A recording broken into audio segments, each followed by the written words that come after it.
Commander Vex-Nor stared at the holographic display with the kind of expression you might wear when finding out your favorite restaurant has been replaced by a parking lot. The blue marble that had been designated Sol 3 or Earth as its inhabitants charmingly called it was simply gone.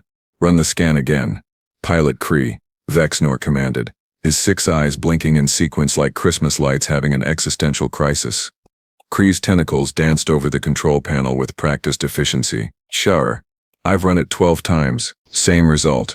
The planet has vanished completely from our sensors. No debris field, no energy signature, nothing. It's like someone just erased it. Planets don't just disappear, pilot. They're not socks in a laundry cycle. Vex-Nor's mandibles clicked in irritation. What was the last intelligence report on these humans? Navigation Officer Zix pulled up the files on her secondary screen.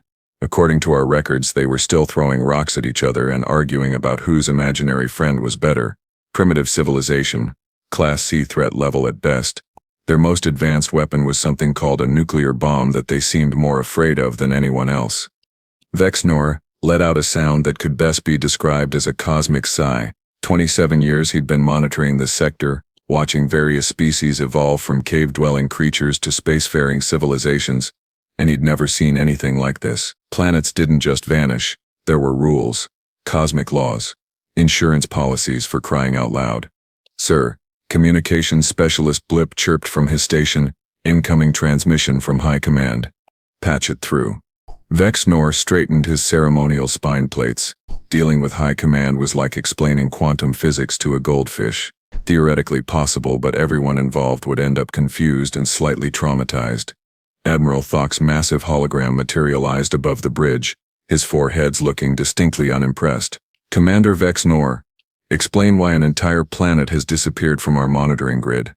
Sir, with all due respect, I'm as baffled as a Glorbonian at a vegetarian buffet. One moment Sol 3 was there, inhabitants included, and the next, Vex-Nor gestured helplessly at the empty space on his screen. The Galactic Council is breathing down all 4 of my necks. Admiral Thokin continued. The betting pools had Earth joining galactic civilization in another 2,000 years. Now half the council members are demanding their money back and the other half are claiming insurance fraud. Insurance fraud? Sir? How exactly does one fake the disappearance of an entire planet? That's what you're going to find out, Commander. The council wants answers, and they want them yesterday, which, given the current temporal anomalies in that sector, might actually be possible. Vex-Nor's stomach, all 3 of them, began to churn. Temporal anomalies? Oh yes, didn't I mention? Time seems to be moving at roughly 50,000 times normal speed in the Sol system. What should take minutes is happening in microseconds. The sun is aging rapidly, the remaining planets are orbiting like caffeinated electrons, and space-time itself appears to be having what our scientists are calling a bit of a moment. That's not scientifically possible, sir. Tell that to the laws of physics. They seem to have handed in their resignation. Admiral Thok's middle left head fixed Vex-Nor with a stare that could melt asteroid belts. You have 72 standard hours to solve this mystery. The Council is already talking about sending in the extinction fleet, and trust me, nobody wants that paperwork. The transmission cut off, leaving the bridge in uncomfortable silence. The extinction fleet was the Galactic Council's answer to problems that wouldn't go away. A collection of ships and species so thoroughly unpleasant that they were usually kept in a different dimension just to avoid insurance claims. Well, Vex-Nor said after a moment, this should be interesting. Kree set course for the Sol system. Maximum safe speed. Sir. Science Officer Gran interjected, his sensor stalks twitching nervously. Entering a zone of temporal acceleration could be extremely dangerous. We could age centuries in minutes. Then I suggest we work quickly. Vex-Nor settled into his command chair, which immediately began massaging his lower spine with therapeutic precision. Besides, what's the worst that could happen? In the grand tradition of famous last words, the universe decided to answer that question with enthusiasm. As their ship, the GSV Bureaucratic Nightmare, approached the Sol system's edge, alerts began chiming like a percussion section, having a collective breakdown. The temporal distortion was even worse than reported. Space itself seemed to be vibrating like a struck bell. Sir, Kree announced. Sensors are detecting this is impossible. I'm getting really tired of hearing that phrase today, pilot. The planet is back, sir. Vex-Nor's 6 eyes focused on the main display. Sure enough, The blue marble had returned to its proper orbit around Sol. But something was different. The planet seemed sharper somehow, more defined. Like someone had adjusted the universe's display settings. Life sign readings? He asked. Gren stalks were practically tied in knots. This is where it gets weird, sir. Weirder than a planet playing cosmic hide-and-seek? The population has tripled. Infrastructure readings suggest technological advancement equivalent to approximately 50,000 years of normal development. And sir, they're broadcasting. Broadcasting what? Everything. Mathematical theorems, scientific data, historical records, philosophical treatises, and what appears to be a very comprehensive collection of something called memes, which our translation matrix is having trouble processing. Vex-Nor rubbed his temples, a habit he'd picked up from observing humans actually. Put me through to their leadership. Sir, they don't seem to have singular leadership anymore. The broadcasts suggest they've transitioned to some form of collective consciousness while maintaining individual personalities. It's like a hive mind that decided to be really polite about it. Before Vex-Nor could respond, their communication system activated without anyone touching it. The main screen filled with a face, human, definitely, but somehow more than human. The eyes held depths that suggested experiences far beyond a single lifetime.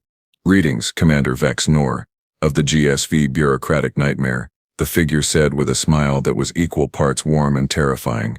I am Marcus Webb, speaking for humanity. We've been expecting you. You've been... How do you know our ship's name? How do you know my name? Time dilation is a fascinating thing, Commander. While minutes passed for you, we experienced several thousand years. Plenty of time to scan your databases, learn your languages, study your cultures, and develop a profound appreciation for the absurdity of galactic bureaucracy. Marcus's smile widened.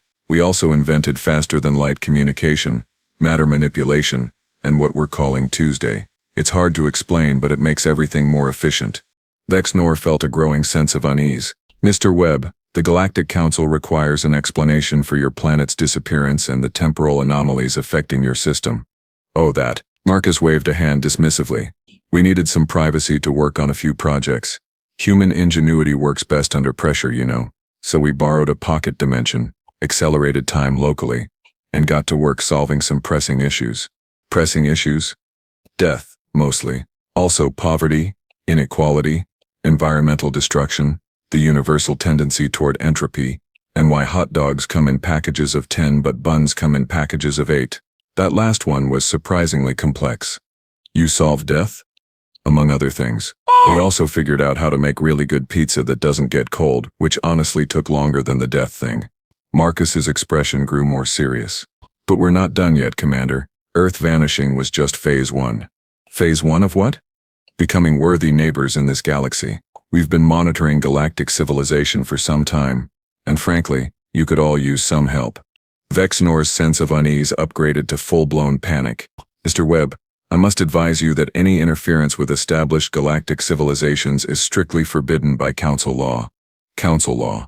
Marcus nodded thoughtfully. Yes, we reviewed that during our accelerated time period. All 47 million pages of regulations, amendments, subclauses, and the appendix titled, Species We Probably Should Have Helped But Didn't, because of paperwork. Fascinating reading. Then you understand that. Commander, Marcus interrupted gently. Let me share something with you. During our time acceleration, we observed the galactic community response to various crises. The vegan system plague that wiped out billions while the Council debated intervention protocols. The collapse of the Altair colonies, because aid shipments were held up in customs. The extinction of the Rigel poets because nobody could agree on the proper forms in triplicate. Vex-Nor's mandibles began clicking rapidly, a sign of severe stress. Those situations were complicated. They were bureaucratic failures that cost lives, Commander. Billions of lives, all because your Galactic Council values procedure over people. Marcus leaned forward, and his eyes seemed to glow with an inner fire. We humans have a saying, the best time to plant a tree was 20 years ago. The second best time is now. What does that mean? It means we're done waiting for permission to do the right thing. The transmission cut off, leaving the bridge of the bureaucratic nightmare in stunned silence. It was Pilot Kree who finally spoke, his voice barely above a whisper. Sir, Sensors are detecting massive energy buildups across the Earth's surface. Whatever they built during their time acceleration, it's powering up. Vex-Nor stared at the innocent-looking blue marble on his screen and realized that the universe had just become a much more complicated place. Somewhere in the back of his mind, a small voice was suggesting that perhaps, just perhaps, they should have paid more attention to those bipedal primates who kept hitting things with sticks and asking uncomfortable questions about the meaning of existence. "Communications," he said finally. "Get me a direct line to Admiral Takes. Priority Alpha." "Sir, should I inform him that Earth has returned?" "No. Blip. Tell him we may have a problem. A very big, very human problem." As if on cue, every display screen on the bridge suddenly flickered to life, showing the same message in 17 different galactic languages. "Humanity wishes to file a formal complaint with the Galactic Council regarding systematic negligence and bureaucratic incompetence. Please hold while we prepare our presentation. Estimated wait time 5 minutes. Thank you for your patience." Vex-Nor looked around his bridge at his crew, beings from 6 different worlds, each with their own unique way of expressing existential dread, and realized they were all wearing the same expression. It was the look of individuals who had just discovered that the universe's newest players had not only read the rulebook but had also found all the loopholes and prepared detailed footnotes. "Sir," Gren announced, his voice cracking slightly, "I'm detecting massive fleet movements throughout human space. They appear to be mobilizing." "How many ships?" "All of them, sir. Every vessel, station, and what appear to be several structures that shouldn't technically be able to fly but are doing so anyway." Vex-Nor closed all 6 eyes and tried to remember why he'd wanted to be a starship commander in the first place. Oh, yes. The travel benefits and the chance to explore strange new worlds. Nobody had mentioned anything about entire species evolving past your ability to understand them in the time it took to finish your morning caffeine substitute. "Status report on those energy buildups?" "Still climbing, sir. At this rate." Gren paused to recalculate. "Sir, I don't think these are weapons." "What do you mean?" "The energy signatures are consistent with industrial replication systems." "Oh." "Massive ones. I think they're building something big." "How big?" "Dyson sphere big, sir. Except more complex, much more complex." Vex-Nor opened his eyes and looked at the innocent blue marble that was apparently home to a species that had just figured out how to bootstrap themselves into godhood using nothing but time dilation, and what he strongly suspected was spite. "Well," he muttered to himself, "at least this will look interesting on my performance review." The countdown on every screen ticked down to 0, and suddenly the bridge was filled with a warm, pleasant voice that somehow managed to sound both friendly and absolutely terrifying at the same time. "Thank you for holding. Your call is important to us. Please prepare for immediate diplomatic contact. This message will repeat in 17 galactic standard languages. Have a wonderful day, and remember, humanity appreciates your patience during this transition period." Transition period. The Vex-Nor had a feeling that was going to be the understatement of several centuries. The pleasant voice had barely finished its announcement when Admiral Thok's hologram materialized on the bridge, all 4 heads wearing expressions that suggested someone had just told him his favorite moon had been repossessed. "Commander Vex-Nor, please tell me you have good news," Admiral Thok said, though his tone suggested he was bracing for the opposite. "Well, sir, the good news is that Earth is back exactly where it should be. And the bad news?" Vex-Nor gestured at the main display where hundreds of human vessels were emerging from what appeared to be folded space itself.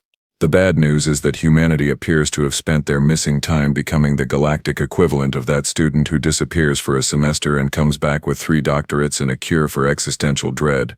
"Explain." "They've mastered time dilation technology, solved their own mortality, achieved some form of collective consciousness, while maintaining individuality, and are currently filing what they call a formal complaints about galactic bureaucratic incompetence. Oh, and they've invited themselves to address the council directly." Admiral Thok's left rear head began twitching. "They what?" "Sir, incoming transmission from the human fleet," Communications Officer Blip announced. "They're requesting, no wait, they're demanding immediate access to council chambers. They've also sent what appears to be a complete legal brief outlining 17,000 instances of what they term criminal negligence through administrative delay." 17,000? Admiral Thok's voice rose to a pitch that could shatter transparent aluminum. "How did they compile 17,000 cases?" "Time dilation, sir," Vex-Nor replied helpfully. They had several thousand subjective years to research galactic history. Apparently they're very thorough. The main screen flickered, and Marcus Webb appeared again. Though this time he wasn't alone. Behind him stood dozens of other humans, each one radiating the same unsettling combination of wisdom and barely contained frustration that marked advanced civilizations with strong opinions about bureaucracy. "Greetings again, Commander Vex-Nor, Admiral Thoke," Marcus said with a smile that could have been used to advertise dental work or declare war. "I hope you don't mind, but we've taken the liberty of establishing diplomatic contact with every member species of the Galactic Council simultaneously." "You what?" Admiral Thoke's four heads spoke in unison, creating a harmony of panic. "Oh yes, it's quite efficient actually. While we've been chatting, we've already presented our case to the Andromedan Trade Federation, the Spiral Arm Development Bank, the Vegan Pacifist Union, and that delightful group of crystalline beings from the Magellanic Clouds, who communicate entirely through interpretive light shows. The Luminari haven't spoken to outsiders in 3,000 years, Admiral Thoke sputtered. Well, they're speaking now. Lovely people, once you figure out that purple means hello and pulsing red means your bureaucracy is an insult to organized existence. They've agreed to co-sponsor our motion for immediate council reform. Vex-Nor watched this exchange with the detached fascination of someone witnessing a cosmic train wreck in slow motion. "Mr. Webb, surely you understand that galactic law requires proper procedures for—" "Commander," Marcus interrupted, "let me stop you right there. We've read galactic law, all of it, including the parts that are classified, the parts that are written in extinct languages, and the parts that seem to exist solely to justify the existence of the Department of Procedural Procedures." A new voice joined the conversation. Female, with the kind of accent that suggested she'd learned 17 languages during a coffee break. "Hello everyone, I'm Dr. Sarah Liu, humanity's newly appointed Director of Applied Common Sense. We've prepared a small presentation for the Council." "Small?" Admiral Thoke asked weakly. "Only 4,000 slides. We could have made it longer, but we didn't want to be rude." Dr. Liu's smile was the kind that usually preceded the complete reorganization of entire governmental systems. "We've also taken the liberty of preparing solutions for every crisis we've documented." "Solutions?" "Oh yes, for instance, the ongoing famine on Kepler 442b could be solved by redirecting just 0.03% of the Council's entertainment budget toward agricultural aid. The refugee crisis in the Centauri system could be resolved by converting 3 abandoned military installations into temporary housing, and the plague affecting the vegan colonies could be cured using a treatment we developed last Tuesday during lunch break." Admiral Thoke's heads were now moving in a complex pattern that resembled a very confused dance. "You developed a cure for the vegan plague during lunch?" "Tuesday lunch, specifically. Turns out the pathogen has a really obvious weakness that becomes apparent when you approach it from a biochemical angle rather than trying to committee it to death." Dr. Liu paused. "We've also solved the energy crisis affecting 47 systems, redesigned the trade routes to reduce shipping times by 60%, and figured out why council meetings take so long." "Why do they take so long?" Vex-Nor asked, despite himself. "Because nobody wants to admit they don't understand the topics being discussed, so everyone talks in circles hoping someone else will make the actual decision. It's a fascinating study in organizational psychology." The bridge of the bureaucratic nightmare fell silent except for the gentle hum of life support systems and what sounded suspiciously like Admiral T.O. Craw grinding his teeth. "Mr. Webb, Dr. Liu," Admiral Thoke said finally, "while your sermon enthusiasm is noted, you must understand that the Council operates on principles of careful deliberation." "Admiral," Marcus said gently, "while you've been carefully deliberating, 18 planets have gone extinct, 47 billion beings have died from preventable causes, and the economic inefficiency of your current system has cost the galaxy roughly 6% of its total productivity. We've done the math. You can't just waltz into galactic civilization and start making demands." "Actually," Dr. Liu interjected, consulting what appeared to be a holographic document. "According to Galactic Law subsection 47-9 Alpha, any species that achieves faster than light travel and demonstrates advanced technological capabilities has the right to petition for immediate council membership and emergency session privileges. We're not making demands, we're filing legal motions." And, Marcus added, "We've also filed a formal complaint against the council itself for violation of its own charter. Specifically the part about promoting the welfare and advancement of all sentient species." Turns out that's been more of a suggestion than an actual policy for the last few millennia. Vex-Nor looked at his crew, all of whom were staring at their displays with expressions of profound bewilderment. It was Navigator Zix who finally spoke up. "Sir, I'm reading massive energy signatures from the human fleet. They're not weapons. They appear to be some kind of industrial fabrication systems." "What are they building?" Admiral Thok demanded. The main screen split, showing both Marcus and a real-time view of the space around Earth. Massive structures were materializing from what looked like folded space-time itself, geometric forms that hurt to look at directly and seemed to exist in more dimensions than the standard 3. "Refugee shelters," Marcus said simply. "Housing for every displaced population in the galaxy. We should have the first 1,000,000 units ready within the hour." "Medical stations," Dr. Liu added. "Mobile hospitals capable of treating every known pathogen, and several we invented just to be thorough." "Agricultural platforms," continued another human voice. "Vertical farming systems that can feed 1 billion beings using the mass equivalent of a small asteroid." "And educational networks," Marcus concluded. "Because apparently nobody in this galaxy has invented Wikipedia yet." Admiral Thok's middle right head was making small whimpering noises. You can't rebuild galactic civilization in an afternoon." "Why not?" Marcus asked, genuinely curious. "We've got the technology, the resources, and the motivation. The only thing stopping rapid improvement is, well, red tape. Lots and lots of red tape.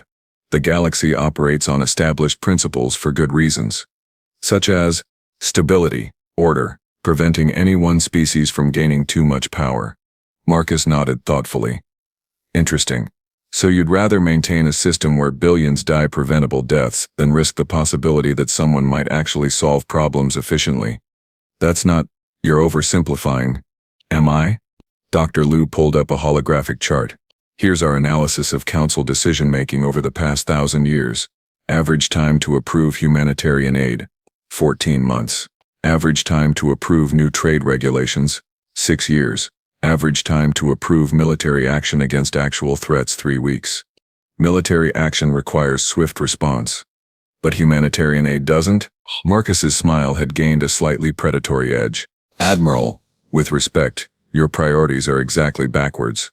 Pilot Kree, who had been unusually quiet during this exchange, suddenly spoke up. "Sir, the human fleet is moving."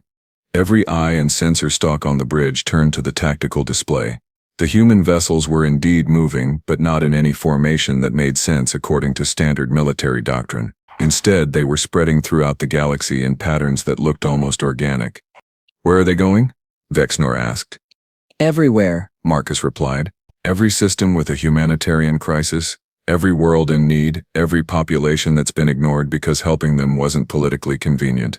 We're going to fix things. Without authorization, without permits, without proper diplomatic channels." "Commander," Dr. Liu said patiently, "how long does the proper diplomatic process take for emergency humanitarian aid?" Vex-Nor consulted his databases. "Roughly 18 to 24 months, assuming no complications in the review process." "And how long does it take for people to die from starvation?" The bridge fell silent. "That's what we thought," Marcus said. "So we've decided to operate on a different timeline, human standard time, where problems get solved when they're discovered, not when it's politically convenient." Admiral Thok made a sound like a deflating gas giant. "The Council will never approve this." "The Council doesn't need to approve it," Dr. Liu replied cheerfully. "We're not asking for permission, we're providing notification as a courtesy." "You're talking about unilateral intervention across hundreds of star systems." "We're talking about basic decency," Marcus corrected. "Something that apparently got lost somewhere between your charter and your implementation." Suddenly, alerts began chiming throughout the bridge. Communications Officer Blip's tentacles were practically blur across his control panel. "Sir," Blip announced, "incoming transmissions from everywhere. Every member species, every colony, every outpost in the database, they're all trying to contact us simultaneously." "What are they saying?" "That's just it, sir. They're not contacting us. They're contacting the humans." The main screen flickered and suddenly showed dozens of different alien faces, all speaking at once in a cacophony of languages and communication methods. "The Rigel colonies want to know if humanity can help with their water purification crisis.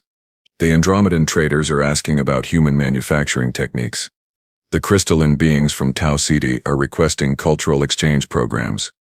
The entire vegan system wants to know if humans really cured their plague. Marcus looked directly at Admiral Thok. Admiral, it appears that actual beings in need care less about proper procedures than about actual solutions. Who could have predicted that? This is chaos. Admiral Thok protested.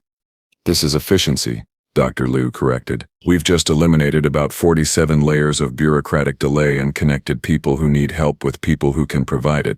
It's called direct democracy, and it's surprisingly effective when you're not afraid of it. Science Officer Gren, who had been monitoring the situation from his station, suddenly looked up with an expression of wonder. Sir, I'm detecting massive improvements in life support systems across 17 star systems. Medical emergencies are being resolved in real time. Agricultural output is increasing exponentially on dozens of worlds. How is that possible? Vex-Nor asked. The humans aren't just offering help, Gren explained. They're providing it instantly. Their ships are equipped with fabrication systems that can literally manufacture solutions on the spot. Marcus nodded. We learned during our time acceleration that the biggest obstacle to solving problems isn't lack of resources or technology. It's the gap between identifying a solution and implementing it. We've simply eliminated the gap. Admiral Thok's heads were now moving in what could only be described as a pattern of complete surrender. The Council is going to want a full report on this. Tell them they're welcome to observe, Dr. Liu said. We'll be broadcasting everything openly. Complete transparency, real-time updates, public accountability, novel concepts we know. And Admiral, Marcus added, you might want to mention that we've prepared a comprehensive reform proposal for the Council itself. Nothing dramatic. Just suggestions for reducing the average response time for humanitarian crises from 18 months to 18 minutes. 18 minutes? Well, some situations might take longer. Complex diplomatic issues could take as much as an hour. Marcus's smile was now definitely in the category of dangerously optimistic. We're not unreasonable. Vex-Nor looked around his bridge one more time at his bewildered crew and realized that he was witnessing the end of one era and the beginning of another. Somewhere in the space of a single conversation, humanity had gone from primitive planet dwellers to the galaxy's most effective problem solvers, and they'd done it simply by asking the one question that apparently nobody else had thought to ask. Why not? Mr. Webb, Dr. Liu, Vex-Nor said finally. What happens now? Now. Marcus looked thoughtful. Now we get to work. There's a galaxy full of problems that need solving, and we've got nothing but time and the absolute certainty that things can be better. And if the Council objects? Dr. Liu's smile could have powered a small star. Commander, we've spent thousands of subjective years studying galactic civilization. We know where all the bureaucratic bodies are buried. If the Council wants to object to us saving lives and improving living conditions, well, that will be an interesting conversation. The transmission ended, leaving the bridge of the bureaucratic nightmare in profound silence. Finally, Navigator Zix spoke up. Sir, should I file a report on this situation? Vex-Nor considered this for a long moment, watching as human vessels spread across the galaxy like seeds of change on a cosmic wind. File it under paradigm shift, he said, finally, and make sure to note that this is the day the galaxy learned what happens when you tell humans that something can't be done because of paperwork. Outside the viewports, the stars themselves seemed to shine a little brighter, as if the universe itself was excited to see what happened next when efficiency met compassion and bureaucracy met its match. Admiral Thok's parting words echoed in Vex-Nor's mind. The Council is going to want a full report. Somehow, Vex-Nor suspected that by the time he finished writing it, there might not be a Council left to report to, at least not in any form they would recognize. And honestly, he was starting to think that might not be such a bad thing.